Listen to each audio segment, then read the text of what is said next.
Wa idza sa'alaka 'ibadi 'anni fa inni qarib ujibu da'watad da'i idza da'ani falyastajibu li wal yu'minu bi la'allahum yarshudun. Bapak pimpinan sidang yang kami hormati, para hadirin dan hadirat yang berbahagia. Tema uraian saya pada kesempatan mulia ini adalah pengabulan kisah-kisah pengabulan doa. Kisah-kisah pengabulan doa-doa. Sesuai dengan ayat yang saya bacakan tadi, bahwa di mana Allah Subhanahu wa taala berfirman, apabila hambaku wahai Muhammad bertanya tentang aku, fa inni qarib, maka saya adalah dekat. Ujibu da'watad da'i idza da'ani, saya mengabulkan doa orang yang berdoa kepadaku.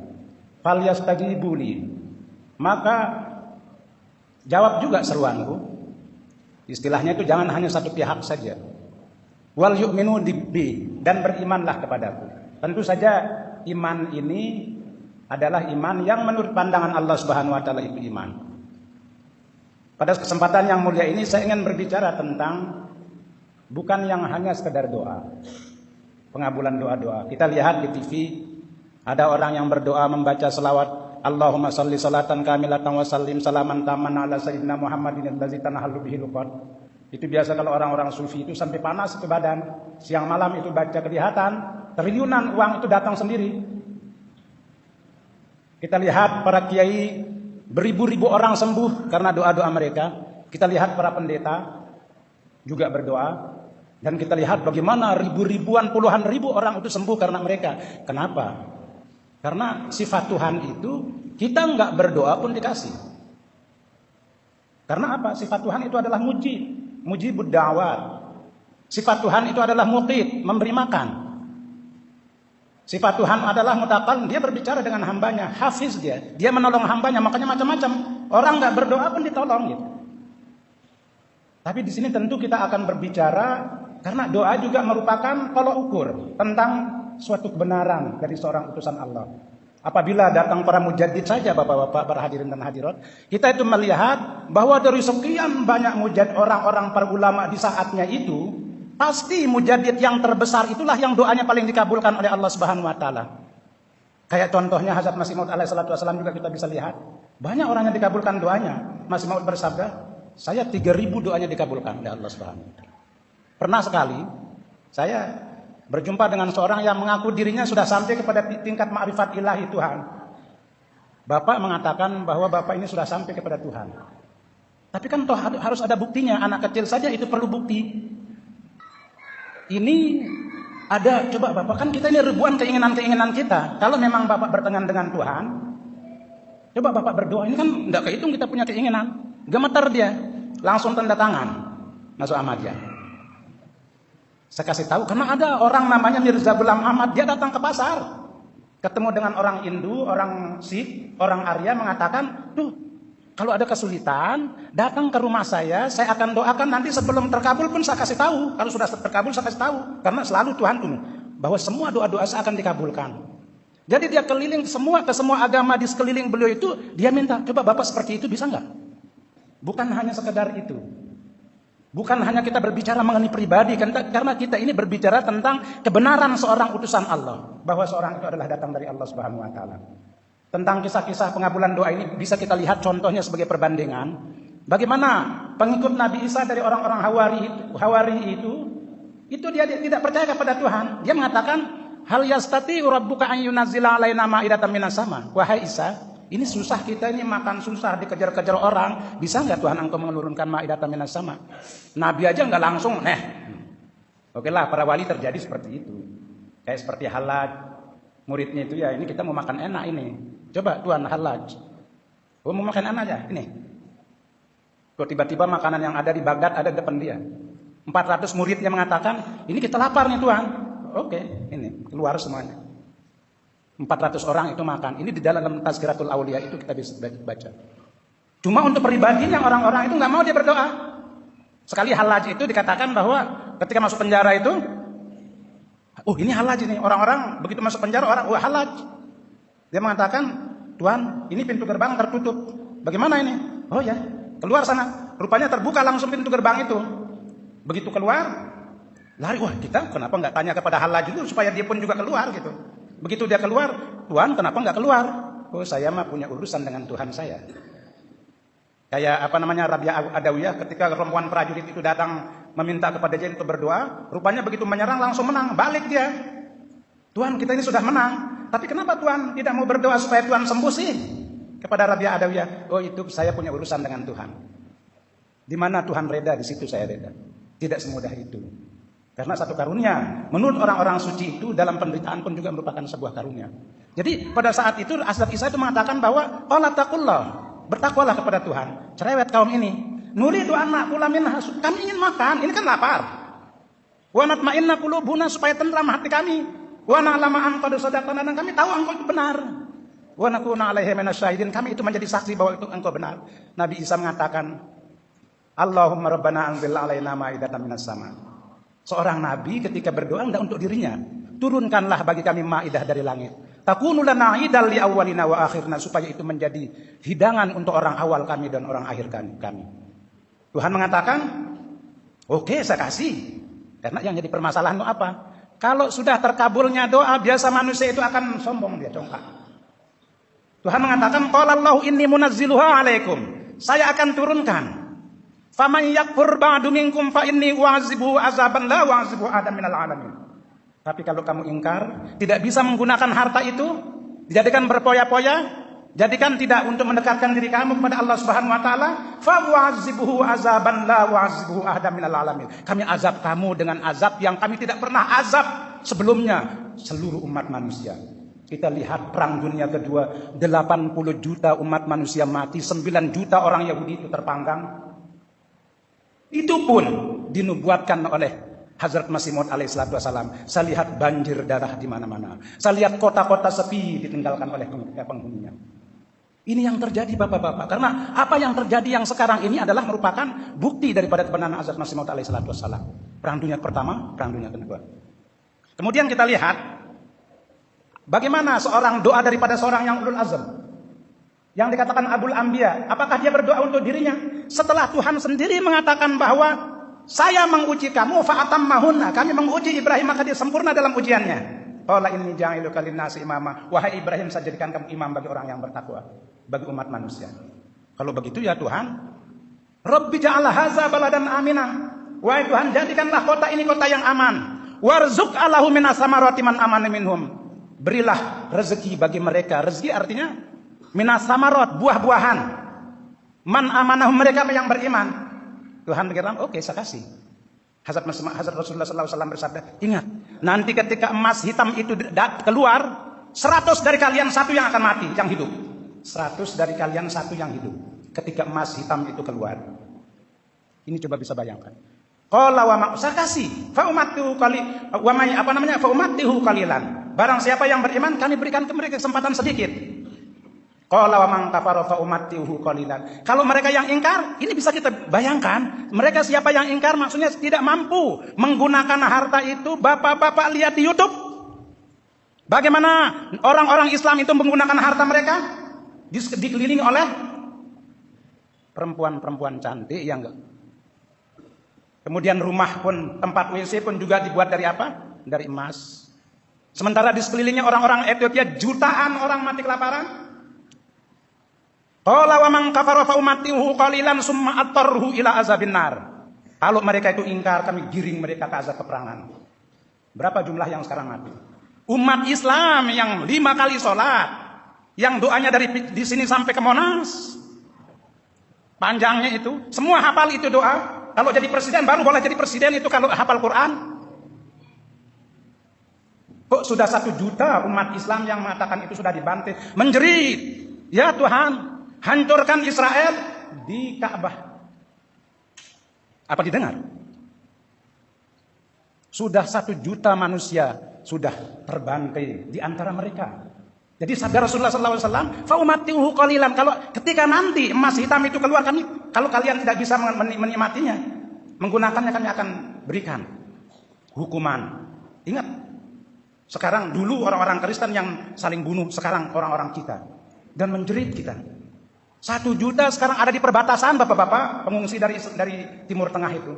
Dan doa itu sama sekali tidak didengar oleh Allah Subhanahu wa taala. Permasalahannya apa? Ini sudah dinubuatkan oleh Hazrat Rasulullah sallallahu alaihi wasallam dan sudah dinubuatkan oleh junjungan kita Nabi oleh Hazrat Masih Maud alaihi salatu wasallam. Jadi Bapak-bapak, para hadirin dan hadirat, inilah yang terkandung di dalam ayat yang tadi. Nah, Hazrat Ibrahim alaihi salatu wasallam berdoa. Hazrat Muslim Maud mengatakan, biasanya para nabi itu melihat keadaan umatnya yang di masa yang akan datang, itu dia tahu. Nah, dilihatkan kepada Ibrahim itu bahwa umatnya itu seperti pasir di pinggir lautan. Nabi-nabi turun. Tapi Muslim Maud mengatakan nabi-nabi itu biasa diperlihatkan pasang surut keadaan umatnya. Dia pun melihat bagaimana keadaan kaum Yahudi yang mengatakan, wahai Musa, izhab anta wa rabbuka faqatila inna hahuna qaidun. Wahai Musa, pergi engkau dan Tuhan kamu. Kami duduk di sini, nanti kalau sudah menang kasih tahu ya. Hazrat Ibrahim mengatakan, ya Tuhan, wa ba'ats fihim rasulan. Bangkitkan di antara mereka bukan sekedar rasul. Yatlu alaihim ayatika. Dan yang membacakan kepada engkau ayat-ayat engkau, bukan ayat yang sembarangan. Wa yuzakkihim, dan mensucikan mereka. Langsung dijawab oleh Allah Subhanahu wa taala. Allah ba'atsa fil ummiyin, huwallazi ba'atsa fil ummiyin rasulan minhum yatlu alaihim ayatihi wa yuzakkihim. Mensucikan mereka. Bagaimana kesucian para sahabat yang dibimbing oleh Rasulullah sallallahu alaihi wasallam? Pengabulan doa. Apa yang dialami oleh Rasulullah sallallahu alaihi wasallam? Pengabulan doa.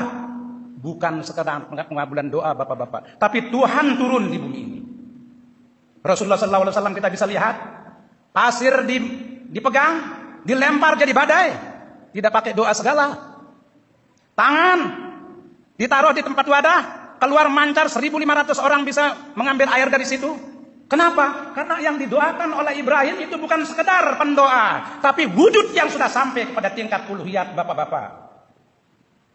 Bagaimana keagungan itu tidak berbicara untuk diri sendiri, tapi untuk seluruh umat manusia. Bukan untuk saat ini, tapi untuk sampai di akhir nanti. Jadi Hazrat Ibrahim alaihissalatu wassalam berdoa bukan hanya untuk itu saja.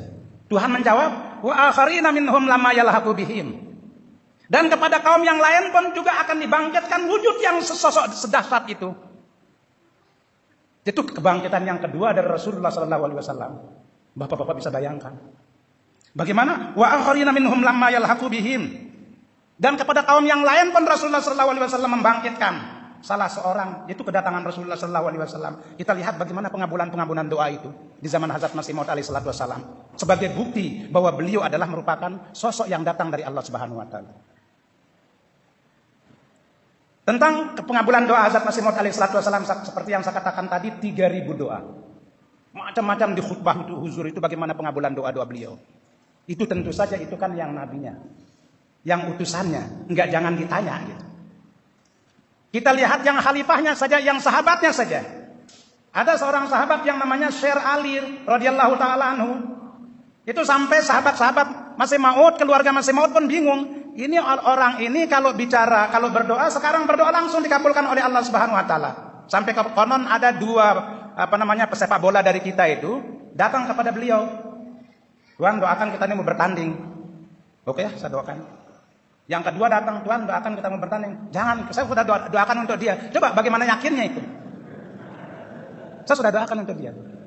Ini yang sahabat, Bapak-bapak. Permasalahannya inilah bukti keagungan daripada Hazrat Masih Maud alaihi salatu wasallam. Bukan dia saja yang menjadikan dirinya mampu mendekati Allah Subhanahu wa taala, tapi beliau mengatakan, Hazrat Masih Maud alaihi salatu wasallam, saya datang di dunia ini adalah untuk mempertemukan manusia dengan Allah Subhanahu wa taala, dan bukan untuk sekedar bertemu, tapi menyatu, melebur menjadi satu. Besi sama dengan api, tidak tahu mana yang api, mana yang besi. Itu yang terjadi. Kemudian kita lihat di zaman Khalifatul Masih awal, itu sebegitu rupa banyak itu pengabulan doa itu. Khalifatul Masih Tsani radhiyallahu taala anhu, pernah sekali orang datang itu kepada Hazrat Khalifatul Masih Tsani, huzur doakan anak saya sakit. Okelah, saya doakan, pulang. Paginya datang, huzur sudah sembuh anak saya. Karena mungkin nggak ada uang, nggak ada apa di rumah ya. Datang ke huzur, kan dekat, apa ini nggak susah banget gitu. Jadi huzur bilang, huzur anak saya sudah sembuh. Oh ya sudah sembuh ya, enak aja kamu katanya. Mestinya sih begitu katanya, saya pulang ke rumah langsung sembuh anak saya, huzur. Enak aja kamu, coba setelah sembuh mestinya datang, saya sepanjang malam berdoa untuk kamu. Nah kemudian ada satu cerita di Khalifatul Masih ketiga juga. Ini langsung saya dengar ini di London waktu itu. Jadi ada seorang anak itu, dia itu bukan dari jalur kedokteran, dia masuk di situ. Jadi rupanya tiba-tiba dia daftar di Oxford itu. Tahu-tahu kok diterima. begitu dikocok gitu ya, pada ribut. Ini kenapa diterima oleh rektor ini, padahal dia ini bukan dari jurusan biologi. Karena Huzur menyuruh dia masuk kedokteran, padahal tidak boleh masuk kedokteran sesuai dengan jurusan dia. Itu yang lucunya itu dosen rektornya itu mengatakan bahwa enggak apa-apalah, karena sudah tanda tangan kan katanya. Kita berikan aja 3 bulan itu. Karena Huzur menyuruh dia masuk kedokteran, enggak apa-apalah, coba aja masuk kedokteran, masuk. Ini cerita daripada Khalifatul Masih ke-3 radhiyallahu taala anhu. Jadi dalam Khalifatul Masih ke-4 ya jangan Bapak tanya bagaimana, karena itu tingkat internasional permasalahan pengabulan doa itu. Bagaimana ketika terjadi mubahalah Bapak-bapak?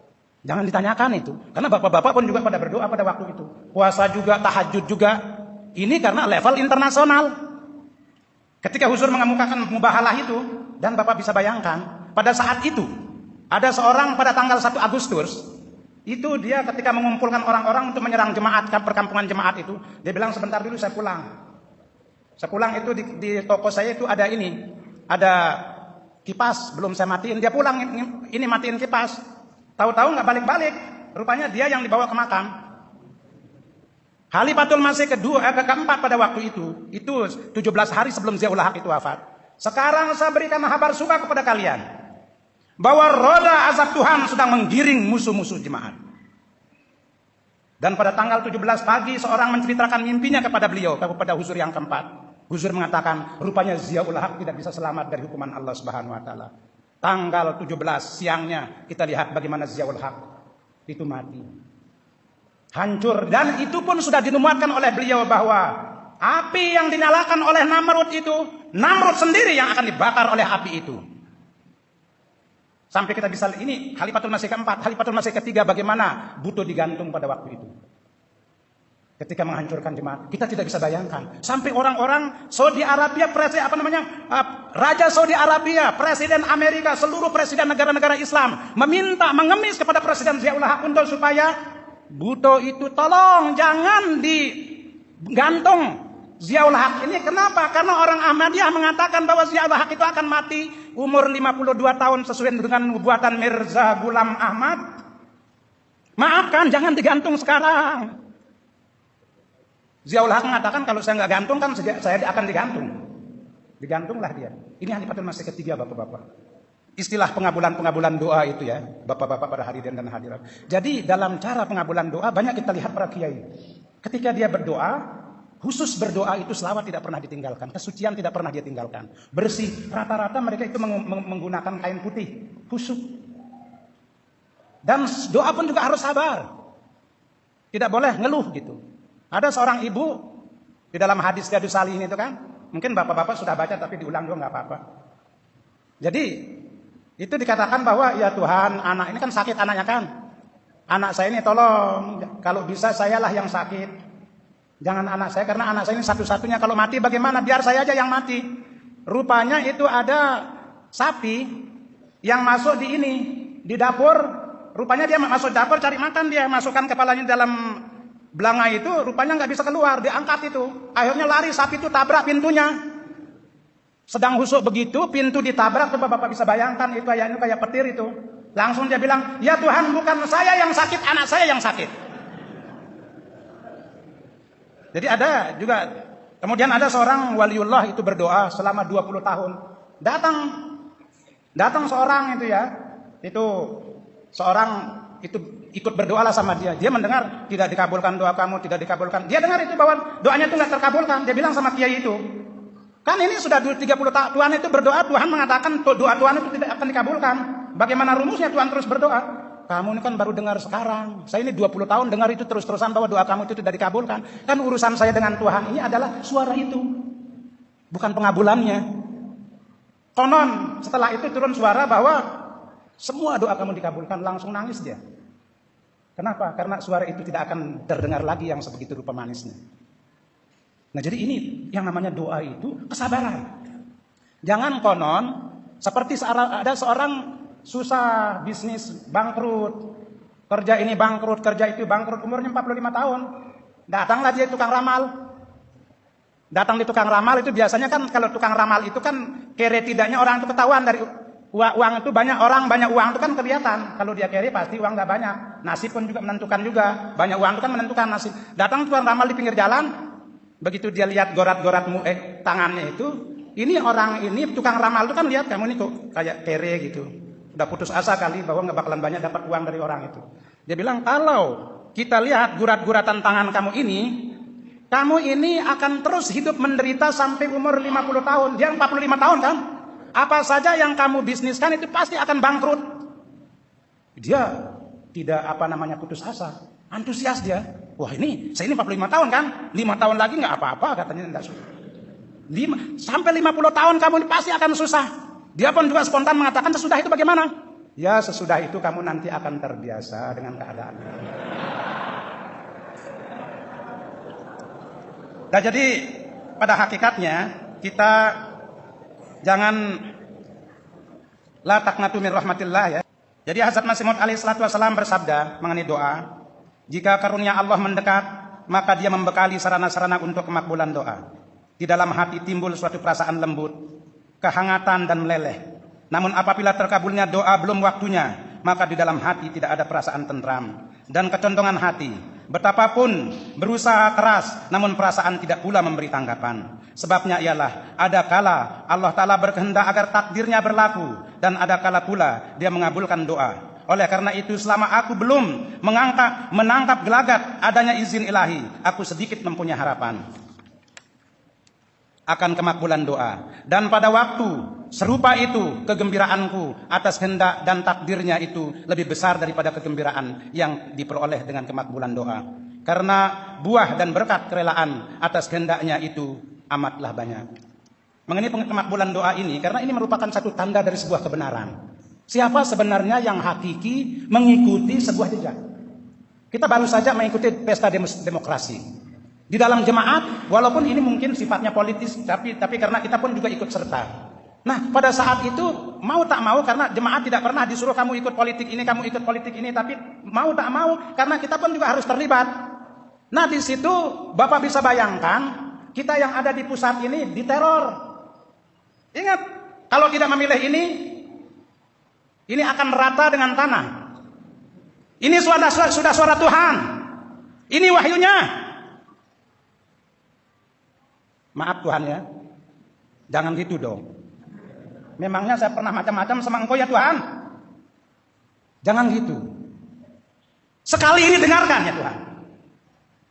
Karena dia sudah menghina, dia mengatakan bahwa ini engkau yang bilang. Saya mengatakan tidak, engkau tidak pernah bilang begitu. Jadi ini merupakan pertandingan yang tidak resmi memang. Dan kita lihat. Dan kita berani, di sini juga ada orang mengatakan bahwa tidak. Karena ini perbandingan Pak. Makanya kita di dalam dunia politik pun juga jangan terlalu terjun ke dalam. Akhirnya kita itu ikut serta kepada sesuatu yang tidak penting. Akhirnya tabrakan sama orang-orang yang memang di jemaat ini. Tidak boleh kita mengatakan diri kita itu yang suci. Tuhan sendiri mengatakan bahwa kadang-kadang lau aqsama 'alal ard, lau aqsama 'alallah fa abarrahu. Orang-orang yang kelihatannya sederhana itu, kalau dia bersumpah atas nama Allah Subhanahu wa taala, maka Tuhan itu akan menyempurnakannya. Jadi jangan pula mengatakan bahwa orang ini kok tampangnya kayak apa ini? Ini kan urusan Tuhan, urusan aras ilahi, Bapak-bapak. Kan Tuhan yang tahu siapa yang paling dekat dengan dia. Jadi mudah-mudahan kita memahami, meningkatkan ketakwaan kita, ketulusan kita kepada Allah Subhanahu wa taala, supaya tingkat daripada pengabulan doa untuk kita, untuk anak istri kita, untuk semuanya, untuk kemajuan jemaat itu kita bisa raih dalam arti yang sebenarnya menurut pandangan Allah Subhanahu wa taala.